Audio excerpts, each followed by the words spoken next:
예, 지난 시간에 에베소서 1장을 가지고 예정 택함에 대해서 조금 생각을 해봤습니다.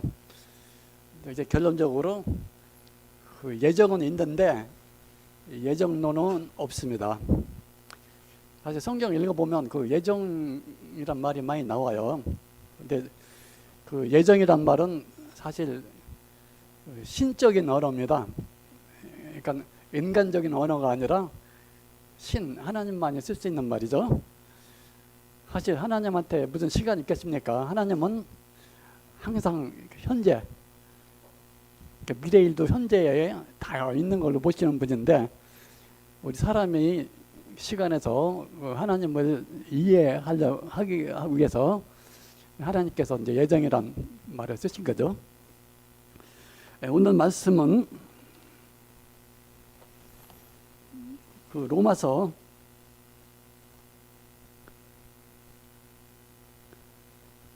8장 29절입니다. 로마서 8장 29절 제가 읽겠습니다. 하나님이 미리 아신 자들도 또한 그 아들의 형상을 본받게 하기 위하여 미리 정하셨으니 예정하셨으니죠. 예정하셨으니 이는 그로 많은 형제 중에서 맏아들이 되게 하려 하심이라. 먼저 시간 교제한 거하고 좀 이어서 하겠습니다. 그 영원전, 창세전이라는 말을 에베소서에서 하고 있죠. 사실 창세전에 우리는 없었습니다. 우리 없었죠. 근데 이제 하나님께서 창세기에 와서 그 창세기에서 이제 창조를 하셨는데, 그때는 시간도 창조했고 공간도 창조했고 우리가 존재하는 모든 세계를 창조를 했습니다. 근데 그 창조의 목적이 무엇입니까? 한번 그거 많이 질문하죠. 왜 창조하셨을까? 창조의 목적이 무엇일까? 근데 보통 하나님의 영광을 위해서라는 말을 많이 하죠. 근데 이거 맞아요. 맞는데 이 대답은 너무나 광범위한 것 같습니다. 좀 더 구체적으로 했으면 좋겠는데, 이제 결론을 조금씩 미리 땡겨서 말씀드리면, 창조의 핵심은 아담이 사람의 뜻이에요. 아담에 있습니다.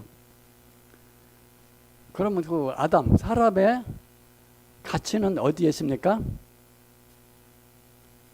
사람의 존재의 그러니까 아담 하니까 딴 사람처럼 들리는데 나예요. 그러니까 나의 존재의 의미 무엇일까? 그러니까 창조의 목적은 무엇일까요? 많은 철학자들이 자꾸 질문을 하죠. 나는 어디서 왔을까? 나는 누구일까? 나는 왜 있는가? 목적이죠. 나는 어디로 가는가? 그 미래. 나는 어디로 가는가? 그러니까 죽어서 어디로 가는가? 그 해답을 못 얻으니까 이런 말도 있죠. 가엾은 어머니 왜 날 낳으셨나요? 철학적으로 안만 따져봐야 대답이 없습니다. 근데 창조의 핵심은 아담에게 있는데, 그 아담의 그 창조의 의의는 여러분도 다 짐작을 하고 있겠지만, 그것은 하나님이 가라사대 우리의 형상을 따라 우리의 모양대로 사람을 만들고, 이게 핵심입니다. 그러니까 다시 말씀드리면 창조의 목적은 사람한테 있고, 사람의 창조의 목적을 찾으려면 우리 하나님의 형상, 하나님의 모양, 하나님의 형상에서 찾아야 됩니다. 그래서 이 말씀에서 하나님이 나를 어떠한 존재로 만들겠다고 하는 그 창조의 본질을 말씀하고 있습니다. 그러니까 인간 창조 나의 최종, 목적과 최종 결과는 하나님의 형상이라는 겁니다. 근데 하나님의 형상이 무엇인가에 대해서 많은 신학자들이 계속 논의를 해왔죠. 그 해답은 그리스도가 오기 전까지는 비밀이었습니다. 그리스도가 오심으로 형상, 의미가 확실히 밝혀졌습니다. 그래서 고린도후서 4장 4절에 보면 그리스도는 하나님의 형상이니라. 그러니까 그리스도는 하나님의 형상의 실체입니다. 그럼 아담은 뭐죠? 그림자였죠. 형상대로 모양 형상을 따라라는 말을 잘 유지해 보세요. 우리나라 말이 참 잠깐만 지나가기 쉬운데 따라 모양대로 그게 뭡니까? 원 시체가 있는데 그거를 따라 대로 뭔가 뻗었다는 거죠. 그때 시체가 그리스도가 오심으로 밝혀졌습니다. 그리스도는 하나님의 형상이고 결국 아담은 그리스도의 그림자였죠. 그러므로 창세기에 인간을 창조하실 때 하나님의 형상을 따라 만드셨고 그리스도와 같은 자, 곧 하나님 자신과 일치하여 하나 되는 형상을 목적으로 창조했습니다. 자, 그러면 이제 시간 되는 대로 인간 창조의 비밀이라고 그럴까? 하나님의 경륜의 비밀이라고 할 거 없죠. 비밀은 밝혀지는 거니까. 예. 하나님의 예정이라고 할까? 이런 걸 조금 교제를 함으로써 하늘의 신령한 복에 대해서 한번 생각해 보도록 하겠습니다. 첫째로 하나님의 형상에 대해서 짧게 한번 교제해 보도록 하겠습니다. 그 모양을 따라 형상 따라 대로라는 말은 실체의 그림자 또는 모형으로 창조했다는 말이죠. 그러니까 인간은 흙으로 만들어지고 땅의 생명으로는 완전한 피조물이었지만 그러나 아담의 창조 시에 단숨에 완전해지지 않고 그리스도를 목적으로 창조된 겁니다. 이것도 구약시대 성도들은 비밀했어요. 이런 것조차도. 그래서 이 땅의 무대에서 그리스도의 형상을 갖게 창조됐죠. 사실 아담이 갖고 있는 생명은 하늘의 생명은 아니었어요. 이 땅에서 뭐 영원히 살지 모르지만 그 땅의 존재이기 때문에 하늘의 생명은 아니었어요. 그래서 땅을 기업으로 삼는 존재로 생육하고 번성해야 하는 존재가 아니라 하늘을 기업으로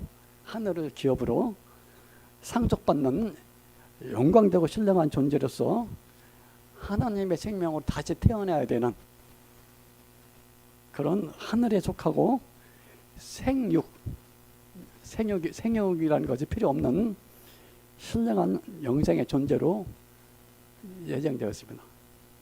이것도 신약교회에 와서 밝혀지는 거죠. 결국 아담은 육으로 창조되었지만 영원히 육으로만 사는 존재가 아니라 장차 온전한 형상이신 그리스도를 통해서 하늘에 속한 자가 되어서 그 영이 하늘의 영을 받아서 몸까지도 겉사람도 변화되어야 되는 몸을 입어야 되는 목적으로 창조된 겁니다. 육에 속한 자가 신령한 자로 아담에서 그리스도 안으로 땅에서 하늘의 존재로 완성되는 것이 아담의 진정한 목적이고 하나님의 인간을 창조하신 목적입니다. 고린도후서에 보면 인간의 낮은 몸조차도 그리스도와 같은 신령한 몸으로 변하여 영광으로 영광에 이른다고 되어 있습니다. 그러니까 다시 거듭나야 돼요. 요한복음에 보면 육으로 난 건 육이요, 영으로 난 건 영이니 네가 다시 하늘의 생명으로 태어나야 된다. 태어나야 된대요. 아담은 만들어졌지만 하나님께서는 두 번째는 만들어지는 것이 아니라 친아들로 태어나야 된대요. 근데 사람이 태어나는 것처럼 태어나는 것이 아니라 영으로 태어나야 된대요. 그러니까 니고데모가 이해를 못했죠. 태어나는 건 엄마 뱃속에서 태어나야 되는데 또 만들어지는 것도 아니고 태어난다고 그러니까. 근데 그 나중에 그런 면에서는 또 복음 시간에 교제할 줄도 믿습니다. 두 번째로 이제 그 아담과 하와를 한번 보겠습니다. 창세기를 다시 보면 남자 안에 여자가 있었습니다. 그러니까 여자가 나기 전부터 남자 안에 있었던 것이죠. 그래서 성경은 단수, 그러니까 단수 복수할 때 그 복수는 영어 S자 붙이잖아요. 근데 단수로 사람을 지었다고 말씀하시고 곧 이어서 남자와 여자를 지었다고 말씀하고 있습니다. 그러니까 여자는 남자 안에 예정되어 있었습니다. 다시 말해서 여자는 아담 안에 있었습니다.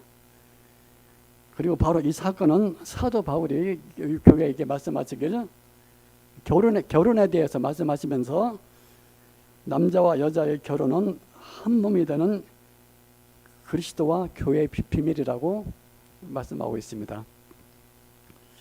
그러니까 하나님은 처음부터 아담과 하와를 목적으로 창조한 것이 아니라 그리스도와 교회를 목적으로 창조했습니다. 아담과 하와의 결합은 다름 아닌 그리스도와 교회의 결합을 의미하며 아담과 하와의 결합이 땅의 역사의 시작이었듯이 그리스도와 교회의 결합은 새로운 창조의 시작입니다. 그러니까 창세기는 옛창조고 계시록 마지막 부분은 새 창조입니다. 새 창조가 있기 때문에 옛창조란 말이 나오는 것이죠. 그 구약 신약, 그러니까 옛 언약, 새 언약도 그 새 언약이 있기 때문에 옛 언약이 있는 거죠. 유대인들은 새 언약을 믿지를 않으니까 옛 언약이라고 할 것도 없죠. 그냥 언약 하나로만 갖고 있죠. 근데 우리 신약교회 우리는 새 언약이 뭔 실체가 그 새 언약이라는 것이 있다는 걸 알기 때문에 옛 언약, 새 언약 구분을 하는 거죠. 사실 옛 언약이 새 언약 갖고 틀린 건 아니에요. 완전 다른 것이 아니고 옛 언약은 그림자였죠. 그래서 그 첫 창조의 사역은 아담이여 하와의 완성으로 전개됐지만 새 창조는 예수 그리스도를 통한 교회의 완성으로 전결이 됩니다. 교회의 완성이야말로 진정한 하와의 완성이고 하늘에 속하는 새 창조의 완성입니다. 그래서 교회는 완전한 그리스도의 형상과 영광이며 이는 창세전에 그리스도를 통해 예정하신 교회의 모습이며 교회를 통해서 모든 피조물들에게 하나님의 형상을 보이게 합니다. 뭐 이렇게까지 해석하느냐 뭐 할 수도 있지만 너무 알레고리 저거 해석이 아니냐 할 수도 있겠지만 그 아는 만큼 보이는 것 같아요. 아는 만큼 보이고 아는 만큼 더 믿게 되고 뭐 그런 것 같습니다. 세 번째로 생각할 거는 우리 사람의 구원. 구원이 또 핵심이잖아요.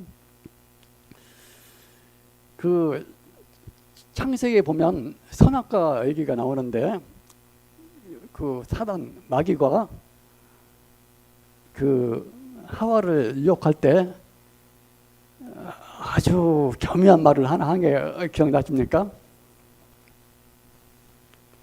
인간이 신처럼 신들처럼 된다.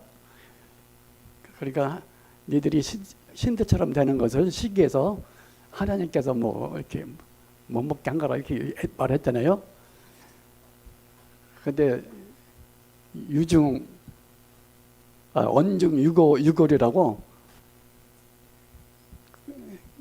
그 가시가 있는 말이야. 아주 거짓말은 아니고 제 판단은 그렇습니다.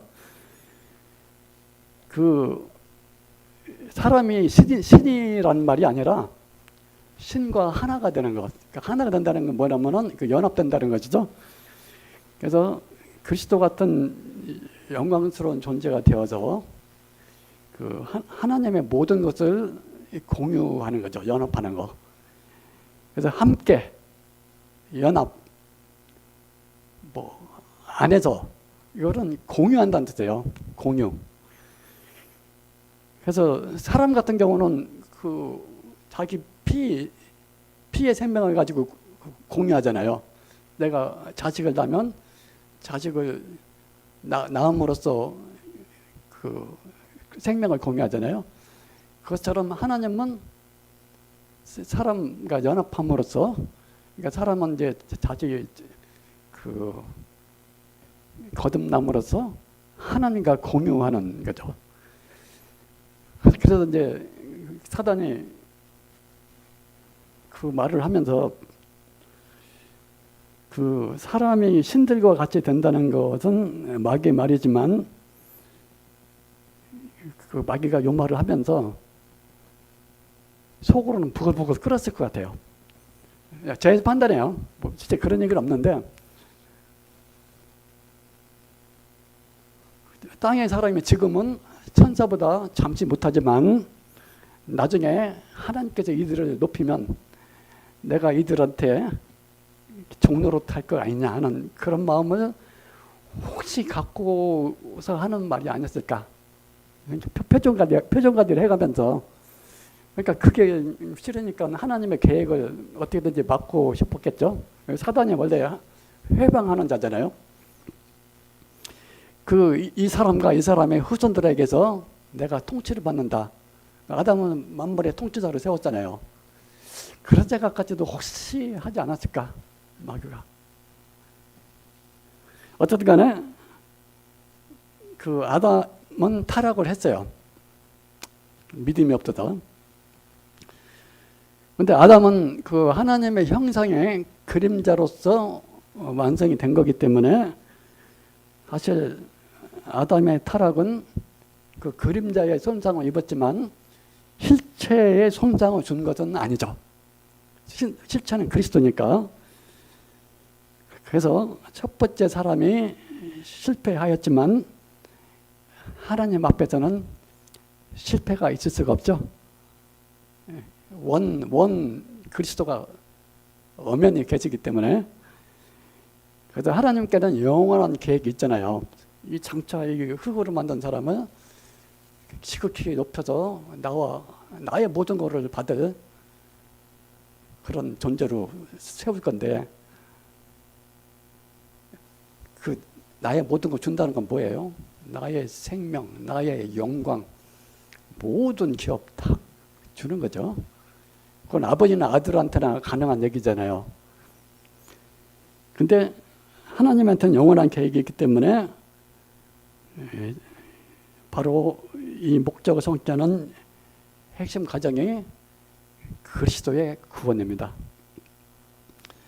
구원은 철저하게 교회가 이러한 신령한 복을 받는 데에 당연히 핵심이 되죠. 그래서 사람이 그 사단에게 굴복해가지고 죄와 사망의 노예로 떨어지고, 또 만물도 역시 사단의 권세 앞에 놓이게 되고, 또 영광의 몸으로 갈아입을 이 몸도 썩어진 육체가 되고.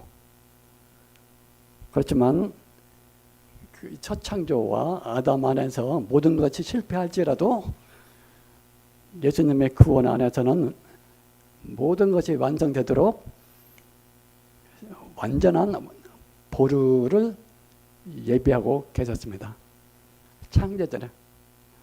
창제전에 예비한 어린 양이란 말이 나오잖아요. 예.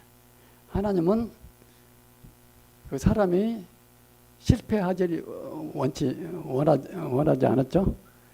그러면 실패할지라도 하나님은 자기가 다 감당할 수 있도록, 인간이 책임을 지지만 그 인간의 책임을 내가 다 감당하도록 마음을 먹고 모든 자유를 다 주신 거죠. 그래서 어떤 분은 그런데 잘못 오해하고 있더라고요. 사람이 창조하지 않았으면, 사람이 타락을 했다가 더 많은 그 하나님의 은혜와 그 영광을 알게 하기 위해서 하나님께서 일부러 아담이 타락하게 내버려 두지 않느냐, 이렇게 잘못 얘기하고 있는 분도 있어요. 제 의미를 아시겠죠? 근데 그건 아니에요.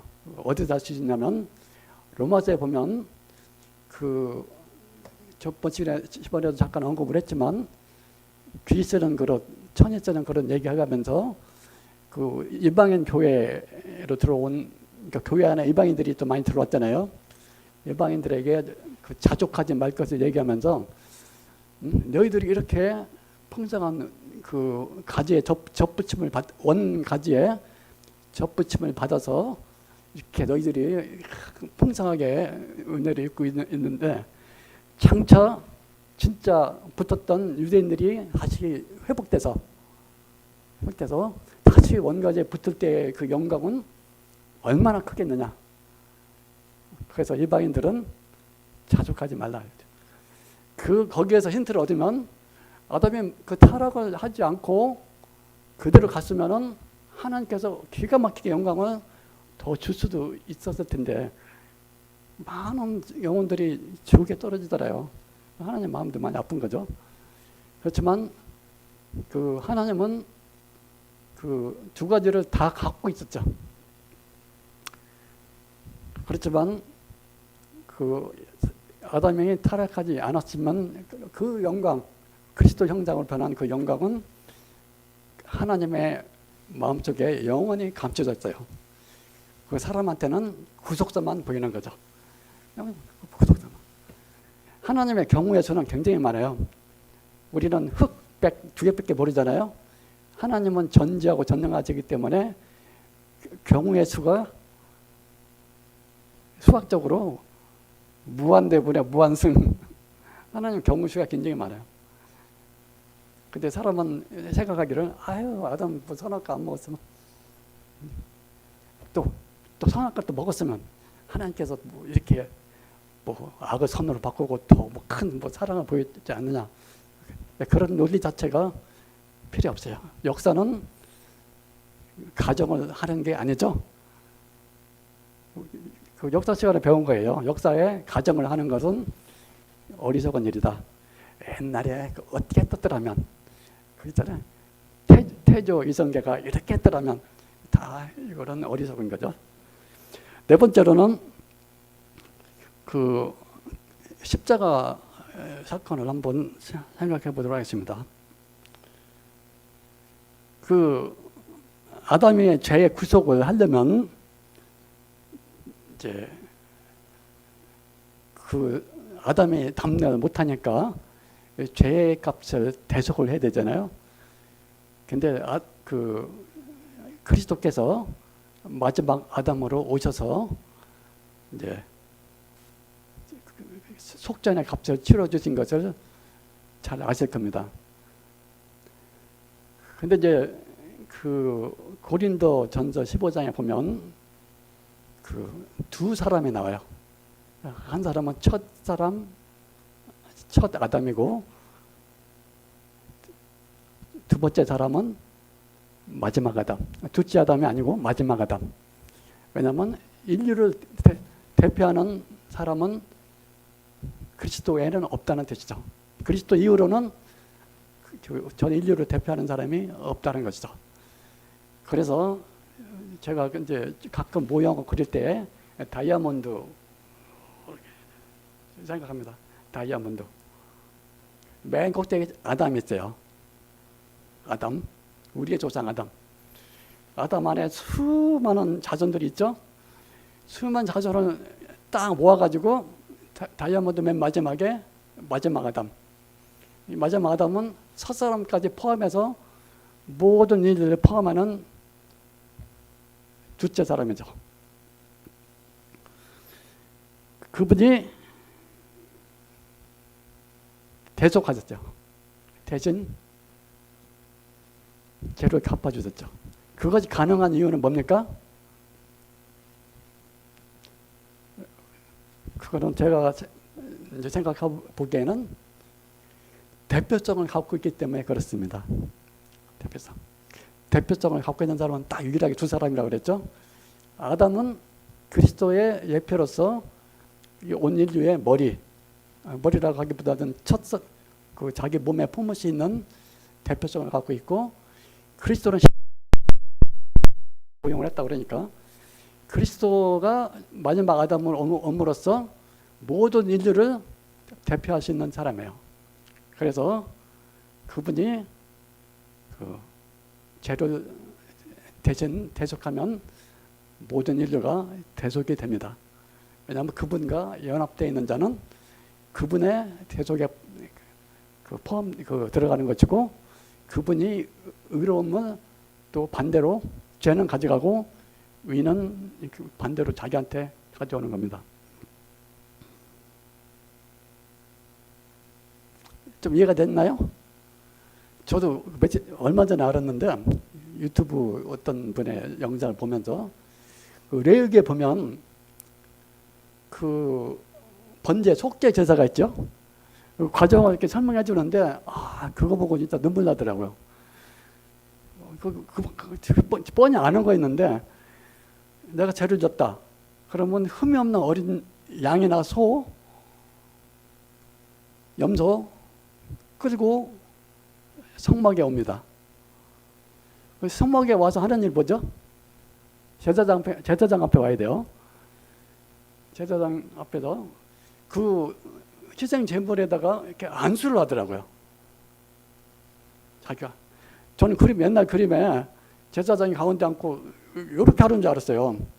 근데 그 그림을 딱 보니까 그 죄인이 이렇게 손을 놓더라고요. 레위기 1장에 보니까 그렇게 써 있어요. 그 사람이 누군가 봤더니 끌고 오는 사람이더라고요. 그리고 잡을지니라. 저는 제사장이 잡아주는 줄 알았어요. 근데 제사장은 도와주는 사람이고 죄인이 해야 돼요. 자매님들은 자매님이 해야 돼요. 그 뒤에 보면 그 제사장이 잡는다는 얘기도 나와요. 근데 그거는 제사장 자신도 죄를 속아야 되기 때문에 그 제사장이 또 속죄 드리는 장면은 그 뒤에 딱 별도로 나오고, 레위기 1장에 보면 죄인이 잡게 돼 있죠. 또 잡는 것뿐만 아니에요. 가글들라고 되어 있더라고요. 가글들라는 게 뭔지 몰랐는데 이 마디를 다 자르는 거예요. 여기도 말이 있고 여기도 말이 있고 여기도 말이 있고. 그러니까 그 피부는 벗기고 가죽을 벗기고 이거는 그걸 보면서 그리스도 십자가 더 중요한 게 뭔지 아세요? 번제 태우고 피는 제사장이 받아가죠. 하나님께서 흠양하시는 제사라. 하나님이 그 냄새를 맡고 제사 지내는 걸 보고 기쁘대. 우리가 볼 때는 잔인한데 하나님 그 제사를 보고 기쁘대요. 그 진노가 내리는데, 그러니까 십자가의 그 고난을 보면서 하나님이 왜 기뻐하실까? 심판을 하는데 우리의 죄를 심판함으로써 하나님은 그 제사를 기뻐하신다고. 그거 생각합니다. 십자가가 그런 거구나. 하나님은 그걸 기뻐하신대요. 왜 기뻐하냐면 제가 처음에 말씀드렸잖아요. 전가. 죄인이 전가하기 때문에 기뻐하는 거죠. 하나님은 지금도 말씀하세요. 빨리 전가해라. 빨리 전가해라. 이 세상 사람들한테 빨리 죄를 전가해라. 안 그러면 찔리고 가죽 벗기고 잘리고 그런 하나님 앞에 도저히 죄인이 담당할 수 없는 그 심판을 받기 때문에 빨리 죄를 전가하라. 그게 복음이죠. 전가하는 거는 믿음으로 전가하는 거죠. 아까 그리스도는 대표성이 있기 때문에 그 하는 가는 길을 이미 제자를 들이셨어요.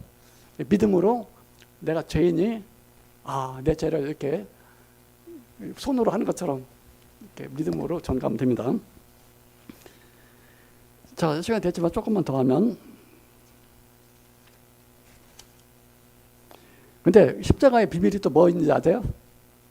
죄를 대속하는 죄만 있는 것이 아니라 우리한테 생명을 주는 죽음이에요. 그래서 하늘의 씨가 땅에 떨어져 죽지 않으면 그 유명한 비유 아시죠? 근데 그 죽음은 사실 죄하고는 조금 관계없는 죽음이에요. 생명을 주는 죽음이에요. 그 식물 곡식을 예를 든 거는 그 생명이 하늘에서 땅에 내려와서 그리스도의 죽음을 통해서 생명이 나오는 거죠. 그래서 십자가의 지혜가 우리는 뭐 하나만 생각하는데 굉장히 많은 것 같아요. 사도 바울은 그거를 교회에 아는 만큼만 계시받아서 전했겠지만 십자가의 죽음은 그 죄의 구속의 죽음도 있지만 그 생명을 주는 그리스도가 그렇게 함으로써 생명을 주는 죽음도 있어요. 그거 좀 어려운 얘기지만 그 장래의 그 영광스러운 형체, 장래의 영광스러운 형상을 얻기 위해서 땅에 심기 오는 죽음이 있습니다. 그래서 그거는 또 무슨 뜻인가 좀 생각해봤는데 어쨌든 간에 그 요한복음 3장 16절에 보면 하나님이 세상을 사랑하사 독생자를 주셨으니 누구든지 저를 믿으면 멸망치 않고, 멸망치 않는 것은 죄의 구속이죠. 멸망치 않고 영생을 얻게 하려 하심이니라. 아까 제사 지낼 때 왜 흠이 없는 제사를 희생물을 갖고 오라고 했죠? 누구를 위해서?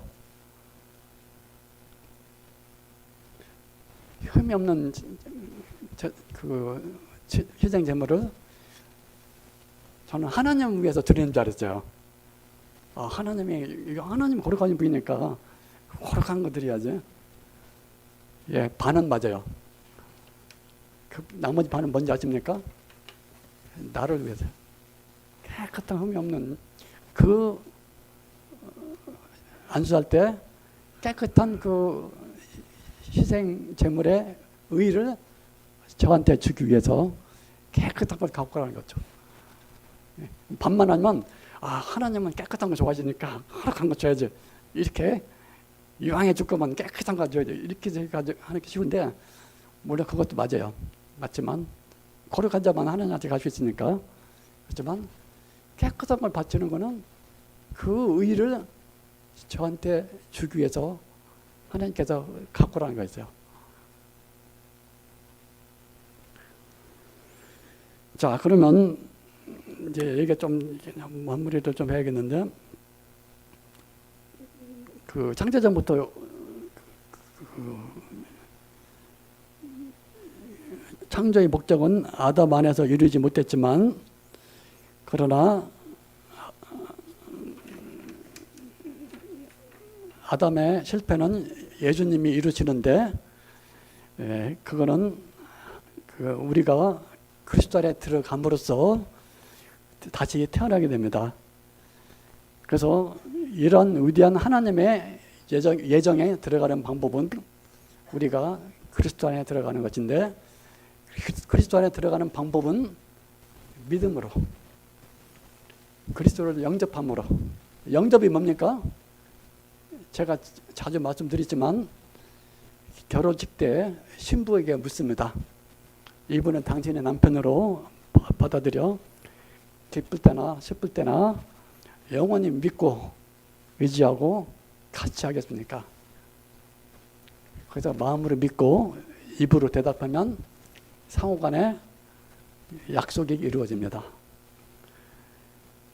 마찬가지로 우리가 복음에서 말씀을 들으면서 난다고 믿음을 들으면서 난다고 그랬으니까, 소개받은 이분, 성경에 나오는 이분을 나의 그리스도로 받아들이고 영원히 나의 구원의 주시오 생명의 주로 받아들이면 그분은 그 약속대로 우리의 그리스도, 우리의 맏아들이 됩니다. 영화 포스터에 이런 글이 있더라고요. 영화인가 드라마인가 모르겠는데, 글을 얻는 자 천하를 얻는다. 막 싸우는 영화, 왕들 뭐 책사 얻는 거 나오더라고요. 책사 얻기 위해서 글을 얻는 자 천하를 얻는다. 근데 예수 그리스도를 얻는 자, 예수 그리스도를 영접하는 자, 창세전에 예정하신 하늘의 모든 복, 그런 하나님을 얻는 겁니다.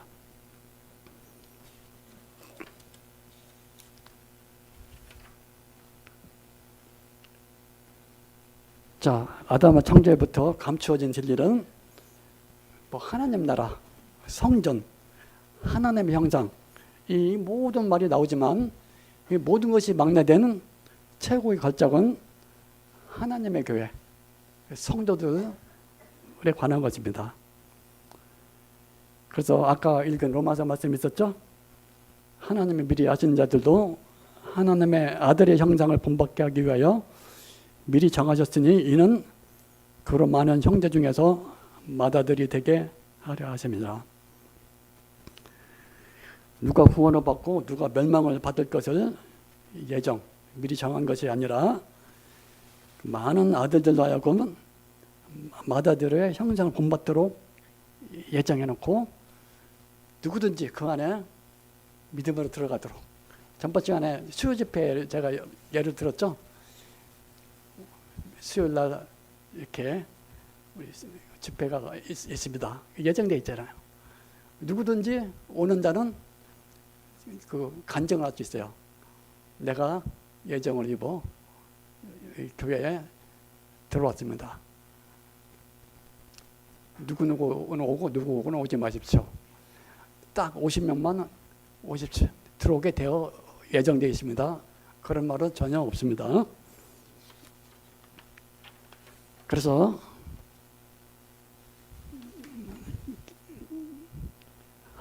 그 영원전부터 감추어진 비밀은 하나님의 형상인 사람. 근데 그렇게 말해야 되죠. 예. 아담의 머리는 하와의 머리는 하와의 머리는 아담의 머리는 하나님, 이런 그림자적인 구조가 이제 교회의 머리는 그리스도, 그리스도의 머리는 하나님. 이렇게 해서 이렇게 연합이 돼갖고 아까 그 공유란 말을 설명했죠.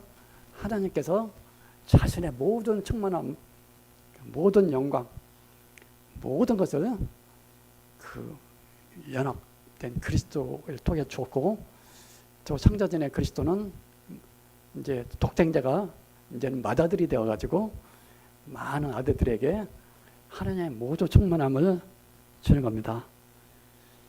그래서 그 이제 나중에 계시록에 보면 교회가 이제 결혼하는 거라고 하죠. 뭐 예루살렘 성을 비유했는데, 하나님은 그 아들들 안에서 안식하고, 그 하나님께서 쉴 수 있는 이유는 뭐냐면, 그 이유로는 하나님의 아들들이 모든 만물을 다스리기 때문에 하나님은 아들들 안에서 자신의 모든 충만을 만유에 나타내고 아들들 안에서 영원히 주실 겁니다. 이제 그 이후로는 그리스도가 머리가 되고 지체된 아들들이 모든 피조물들을 다스리고 하나님의 영광을 교회를 통해서 보실 겁니다. 하나님은 보이지 않잖아요. 보이지 않는 하나님의 영광을 어떻게 알 수 있어요? 복음서에서는 독경자를 통해서 요한복음에 하나님의 영광을 봤다 그랬죠. 근데 그거는 속사람의 영을 본 거죠. 겉사람은 그 죄인의 형상으로 오셔서 십자가에서 대속하기 위해서 우리와 똑같이 오셨지만 그 하나 있는 속에 있는 영광을 봤죠. 근데 그리스도는 독생자 부활했고 이제는 맏아들이 되어서 많은 아들들이 우리가 하나님의 영광을 보일 겁니다. 그럼 신의 산에서 모세 보고 쳐다보지 못했다 그랬죠? 많은 정사와 권세들, 천사들도 감히 쳐다보지 못해요. 이사야서에 나오죠? 그 하나님 직접 본 게 아니에요. 하나님의 영광을 본 거예요. 그 서신서에 보면 하나님을 본 자가 없고 앞으로도 없다고 그랬죠? 하나님의 영광을 보고 이사야서가 우리가 그 영광을 받아서 모든 피조물에 보이고 그 에덴 동산에서 아담이 다스렸던 것처럼 우리가 모든 만유를 다스리면서 하나님의 모든 충만을 보실 겁니다. 이런 신령한 복을 교회에 갖게 되는데 창세전 영원 태초에 하나님께서 예비하신 겁니다. 누구든지 그 예정 안에 믿음으로 그리스도를 통해서 들어오기를 바랍니다. 감사합니다.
안녕하세요.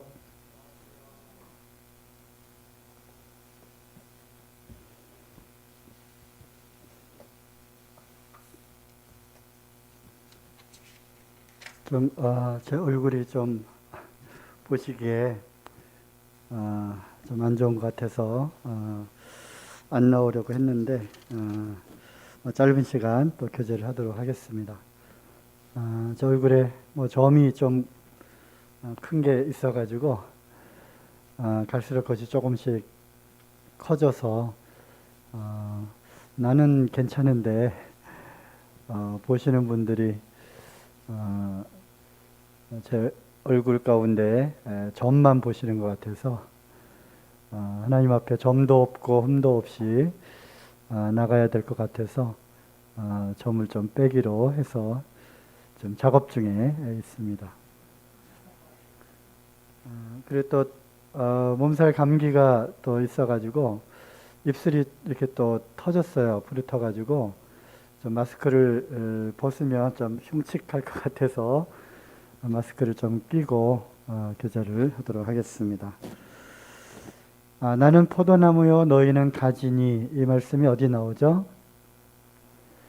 네, 요한복음 15장이죠. 이제 척하면 척 나오는 요한복음 15장으로 한번 가보겠습니다.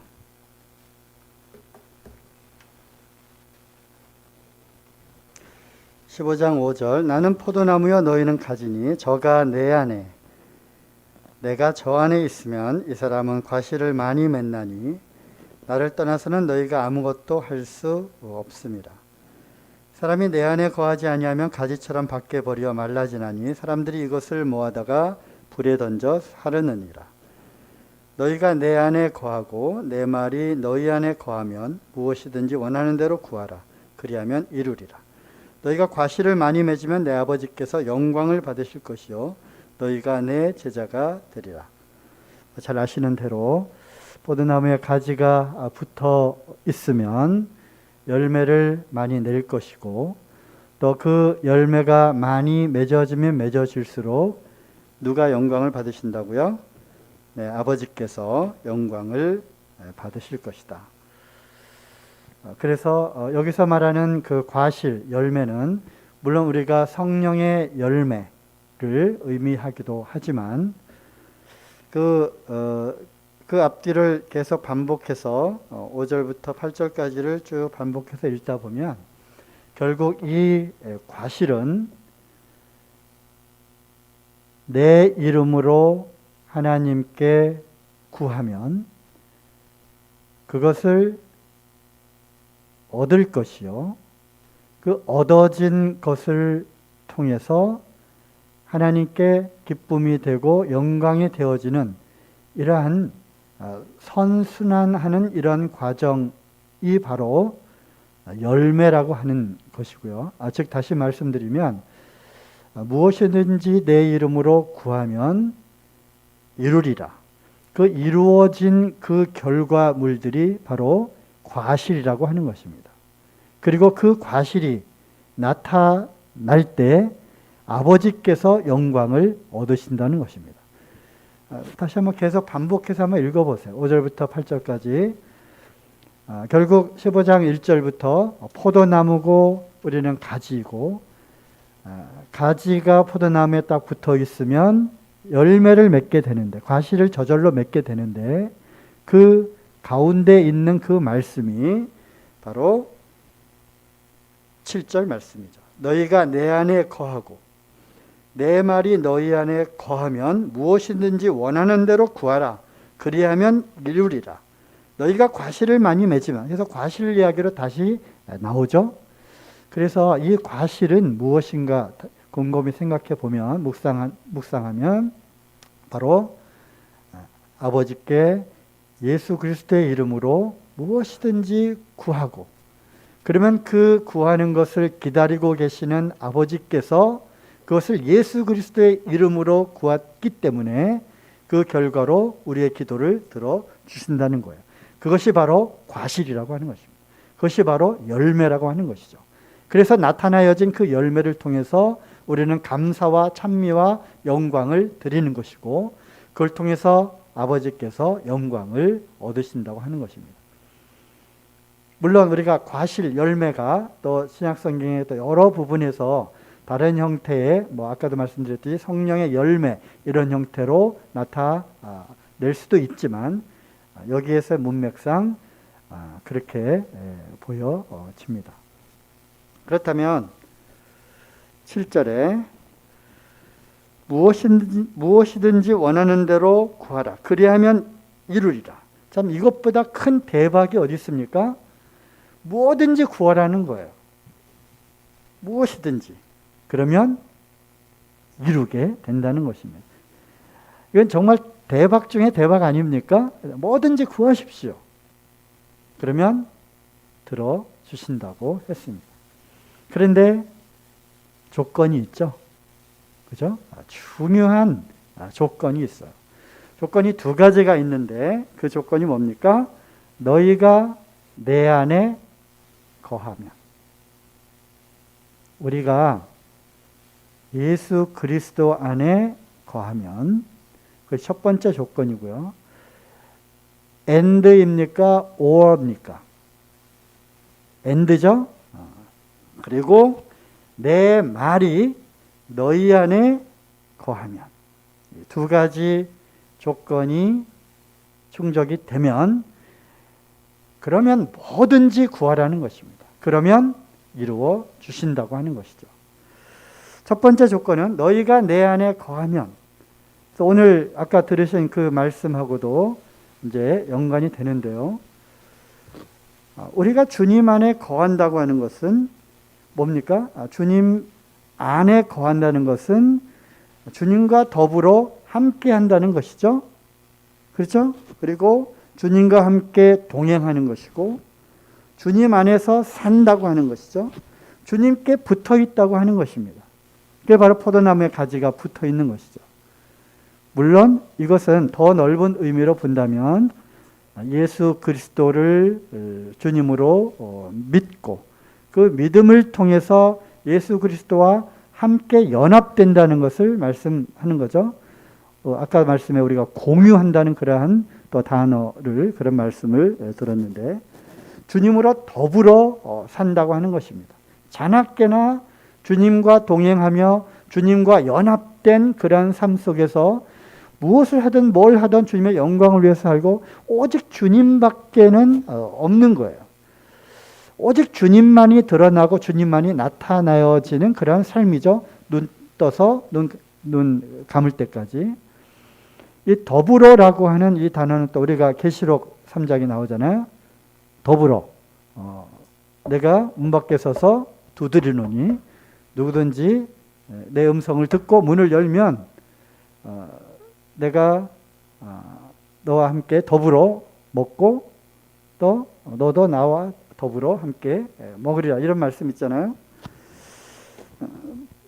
누구든지 내 음성을 듣고 문을 열면 내가 그에게로 들어가 그로 더불어 먹고 또 그는 나로 더불어 먹으리라. 더불어는 함께잖아요. 함께. 그래서 예수 그리스도와 함께 연합되어져서 그 연합의 의미는 넓게 보면 우리가 구원받고 믿음으로 영접하고 하나님의 자녀가 되고 이런 모든 것들이 포함되는 거잖아요. 그래서 말씀 음성을 듣고 문을 열면 주님과 함께 연합되어진 그러한 삶을 살게 된다는 것이죠. 그것이 첫 번째 조건이에요. 우리는 이 조건을 이루어야 되는 것이고, 또 많은 구원받은 그리스도인들은 이 조건을 이루었다고 봐야 되겠죠. 그죠? 예수님 안에 우리가 영접되어져서 그 안에 들어가 있기 때문에.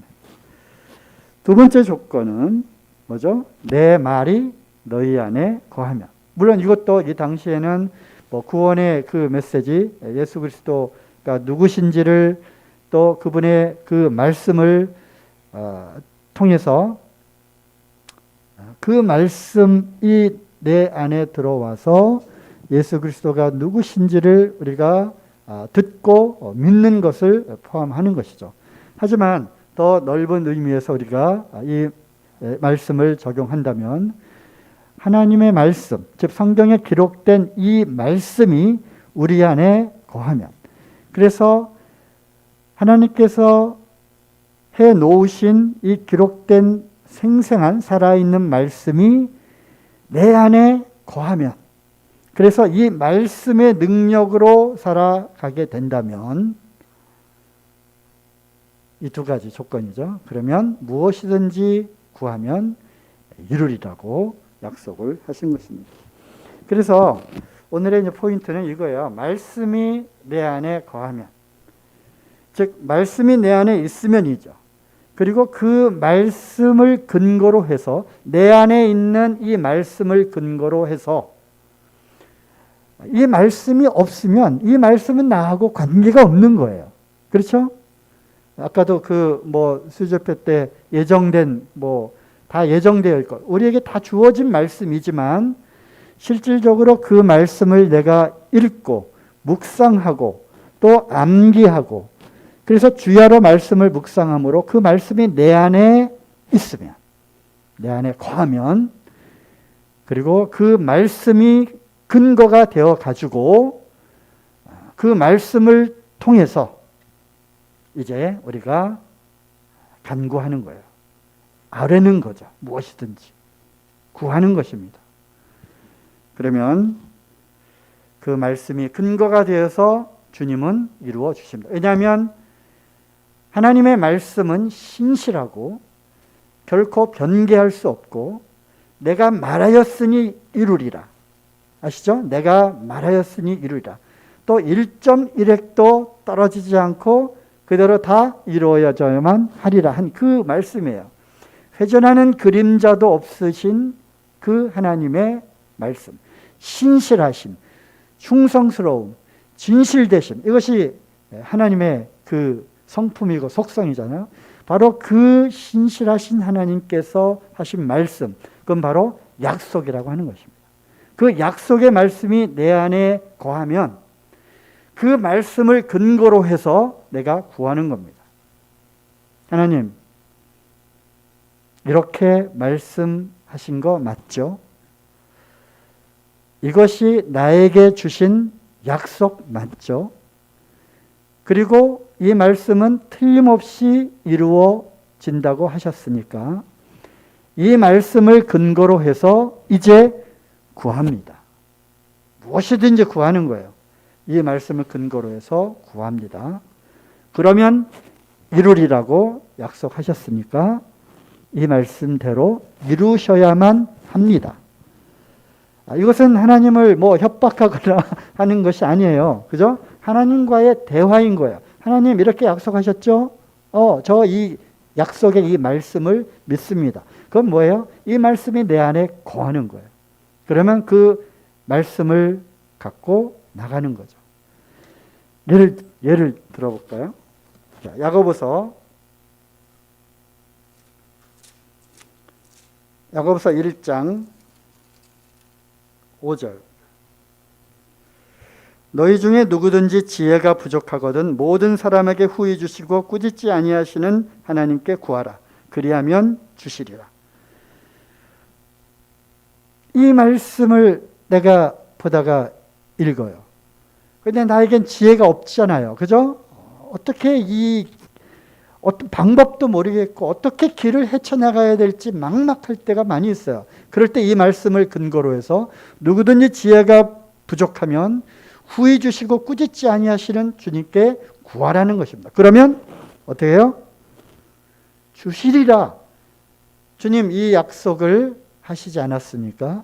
이 말씀을 근거로 해서 제가 나아갑니다. 저 지혜가 정말 없어요. 이거 어떻게 해야 될지 모르겠습니다. 그래서 구합니다. 후히 주시고 꾸짖지 아니하시는 주님이라고 하셨으니까 저에게 후히 주세요. 그리고 저를 책망하거나 꾸짖지 마시고 저 지혜 없는 거 아시지 않습니까? 저 굉장히 무지하고 어리석고 형편없어요. 어떻게 해야 될 그 지혜와 지식이 없어요. 명철도 없고요. 그렇게 나아가면 주신다고 하는 것입니다. 이 말씀을 근거로 해서 잡고 나아가는 거죠. 또 마태복음 6장 33절. 이거는 안 찾으셔도 돼요. 다 아시는 말씀이니까. 먼저 그의 나라와 그의 의를 구하라. 그리하면 이 모든 것을 너희에게 주시리라. 그건 정말 놀라운 말씀이잖아. 그래요. 제가 오늘 이것도 해야 되고 저것도 해야 되고 정말 해야 될 일이 너무나도 많은데 먼저 그의 나라와 그의 의를 구하면 먹는 거 입는 것뿐만 아니라 내가 필요한 것들을 다 주신다고 하셨으니까 먼저 구합니다. 시간이 정말 없고 시간을 쪼개서 쓰고 있는데 오늘 수요 집회를 가야 되나? 망설이지만 먼저 구하겠습니다. 그래서 수요 집회를 오는 거예요. 그리고 밤을 새더라도 이것을 하겠습니다. 먼저 그의 나라와 그의 의를 구하고 또 돌아가서 어떻게 했더니 그 다음날 놀라운 일이 일어나는 경험들을 우리가 하잖아요. 먼저 그의 나라와 그의 의를 구하면 주님이 이 약속의 말씀대로 이루어 가시는 거야. 그래서 내 말이 너희 안에 거하면 이렇게 모든 것을 이루어 주시는 우리 주님을 경험하게 되는 것이죠. 자, 시편 91편.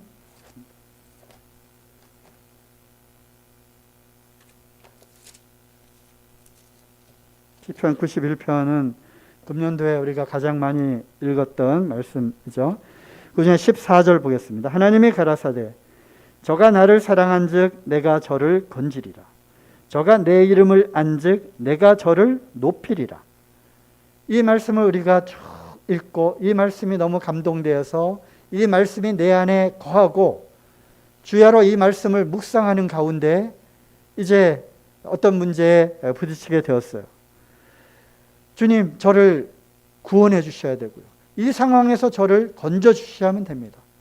제가 지금 비천한 가운데 빠질 위경에 처해 있는데 저를 좀 그리스도인의 그런 간증을 위해서 저를 좀 높여 주셔야 할 것 같습니다. 그때 이 말씀이 나오는 거예요. 저가 나를 사랑한즉 내가 저를 건지리라. 내 이름을 안즉 내가 저를 높이리라. 제가 주님의 이름을 알지 않습니까? 제가 주님을 얼마나 사랑하는지 주님 아시지 않습니까? 그렇다면 이 말씀대로 이루어 주셔야 하는 것이 하나님의 신실하신 약속 아닙니까? 이렇게 주님께 이 말씀을 근거로 해서 나아가는 거죠. 그러면 이루어 주십니다. 이때 맺혀지는 이것이 과실인 것이죠. 이 과실을 풍성하게 맺는 거예요. 그러면 이걸 통해서 아버지는 기뻐하시는 거예요. 내가 기다렸노라. 내가 다 알지만 그래도 나를 믿고 의지함으로 나한테 왔구나. 그리고 이 말씀을 근거로 해서 나에게 가져온 그것을 우리 주님은 기뻐하시는 거예요. 에스겔서 36장 36절 외우기도 쉬워요. 에스겔 36장 36절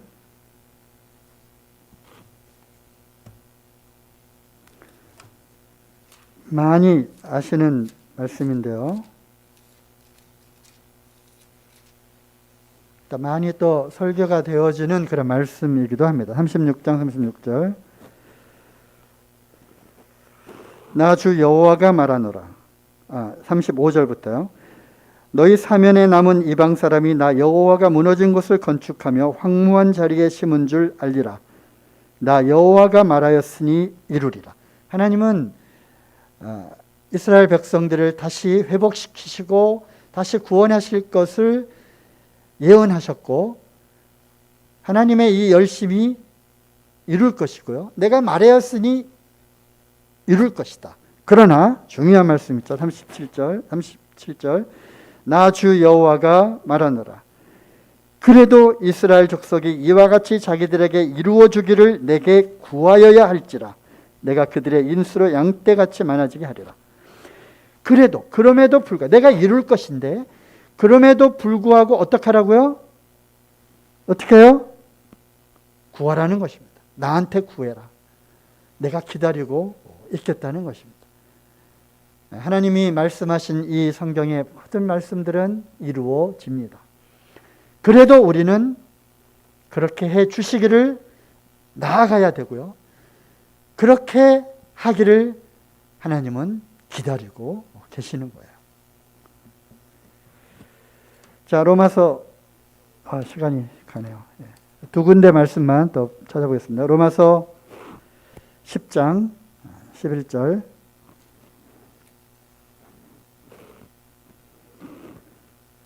성경에 이르되 누구든지 저를 믿는 자는 부끄러움을 당하지 아니하리라 하니. 이런 말씀들을 또 읽을 때 주님 제가 부끄러움을 당하지 않는다고 말씀해 주셨사오니 주님 제가 믿습니다. 저로 하여금 부끄러움을 당하지 않게 해 주십시오. 이 말씀을 근거로 해서 나아갑니다. 왜? 누구든지 저를 믿는 자는 부끄러움을 당하지 아니하리라 말씀하시지 않으셨습니까? 하고서 우리가 이런 말씀들을 갖고 나아가는 것입니다.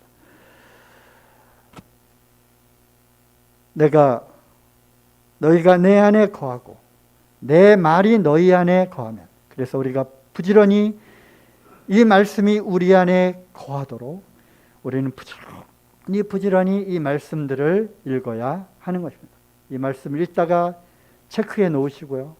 필요한 곳에 메모해 놓으시고요. 암송하시고, 그리고 그때그때 필요한 그때그때의 상황마다 이 말씀을 근거로 해서, 이 말씀을 토대로 해서 하나님과 이 약속 가운데 실험을 하는 거죠. 이것을 갖고 나아가는 것입니다. 그랬을 때 우리의 기도는 더 능력 있는 그런 기도가 될 거라고 확신을 합니다. 네, 마치겠습니다.